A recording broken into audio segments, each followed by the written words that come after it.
Hello दोस्तों, स्वागत है आपका A to Z स्टोरीज़ पर।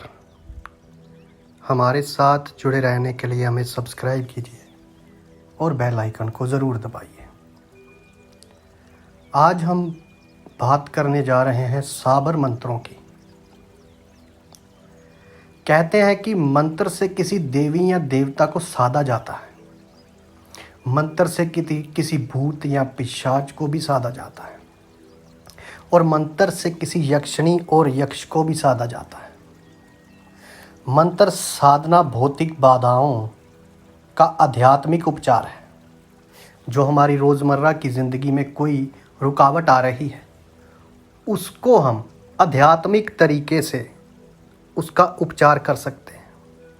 मंत्र के द्वारा हम खुद के मन या मस्तिष्क को बुरे विचारों से दूर रखकर उसे नए और अच्छे विचारों में बदल सकते हैं।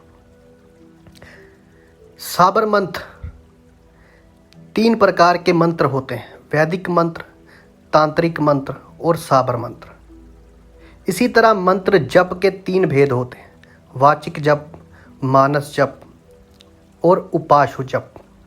कहते हैं कि साबर मंत्रों के जनक गुरु मत्स्येंद्र नाथ और उनके शिष्य गुरु गोरखनाथ हैं। इन मंत्रों को शैव पंथ की नाथ परंपरा के अलावा आदिवासी, बंजारा, सपेरा, जादूगर और भारत की अन्य जनजातियों के मंत्र माने जाते हैं।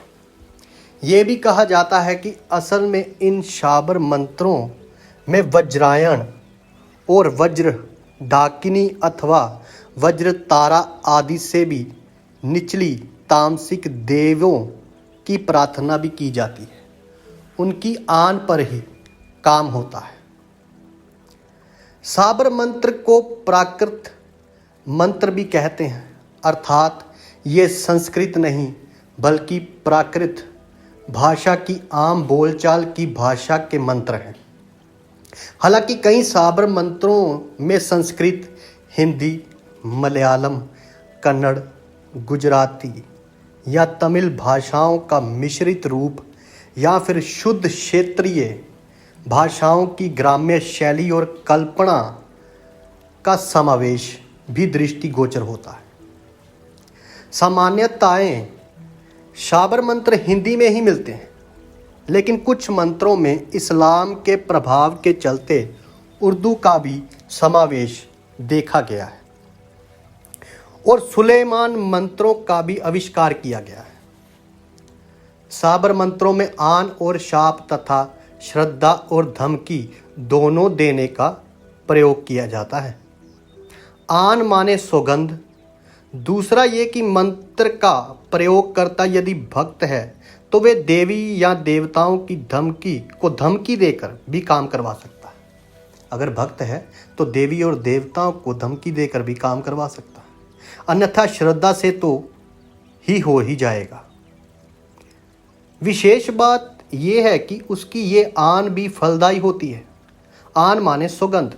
अभी वे युग गए, अधिक समय नहीं बीता है जब सौगंध का प्रभाव आश्चर्यजनक व अमोघ हुआ करता था। साबर मंत्रों में जिन देवी देवताओं की शपथ दिलाई जाती है वे आज भी वैसे ही हैं। साबर मंत्रों में जिस प्रकार के अबोध बालक अपने माता पिता से गुस्से में आकर चाहे जो कुछ बोल देता है, हट कर बैठता है, बस उसी प्रकार से कोई भक्त अपने देवी या देवता से हट करता है। कहते हैं कि ये देव व्यक्ति की भक्ति और उसका निष्कपट स्वभाव देखते हैं, बिना किसी कपट के। बस यही से वे प्रसन्न हो जाते हैं।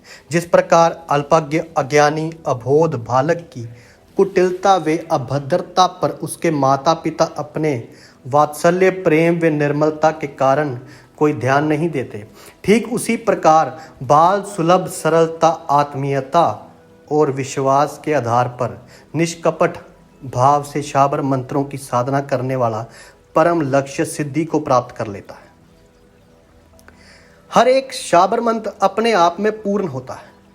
शास्त्रों से परे साबर मंत्र अपने लाभ व उपयोगिता की दृष्टि से विशेष महत्व के हैं। शाबर मंत्र से ज्ञान या मोक्ष नहीं बल्कि सांसारिक कार्य और सिद्धि प्राप्त की जा सकती है।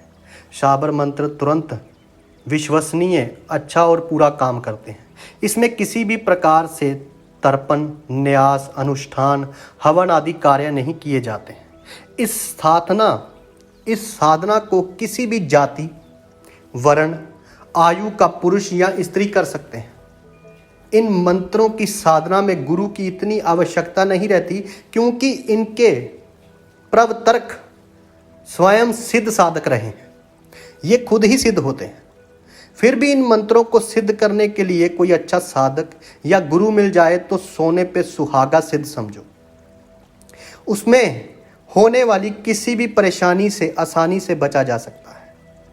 षट कर्मों की साधना तो बिना गुरु के करनी ही नहीं चाहिए।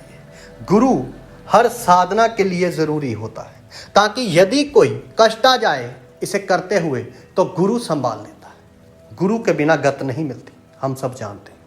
गुरु जरूरी है हर साधना के लिए, हर मंत्र को पढ़ने के लिए। यदि आपको हमारी ये कहानियाँ, हमारी ये बातें, असल बातें अच्छी लगती हैं तो आप हमें सब्सक्राइब कीजिए, शेयर कीजिए, लाइक कीजिए।